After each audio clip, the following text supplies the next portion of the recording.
Let's talk a little bit now about flexural strength and why that's important for your thin pavers.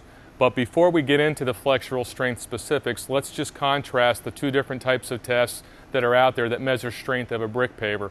For full-size brick pavers, the test is done with compressive strength on a fully supported subsurface. It's very different for a thin paver. Thin paver testing for strength, flexural strength, is done with an unsupported surface with a pressure applied directly from a machine downward until that paver eventually breaks. Let's talk a little bit about that flexural strength and why it's so important for your thin paver. As we discussed earlier, thin pavers are generally supported by a strong subsurface, typically acrylic, concrete, or some surface of that nature.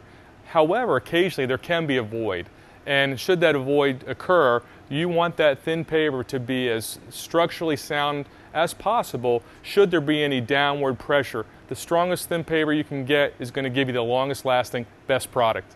As I discussed in another segment regarding paver composition, it all comes down to how the pavers are made. And at C&D, we use the exact amount of sand, rock, and cement to ensure that you're getting the best long-lasting product available in the marketplace.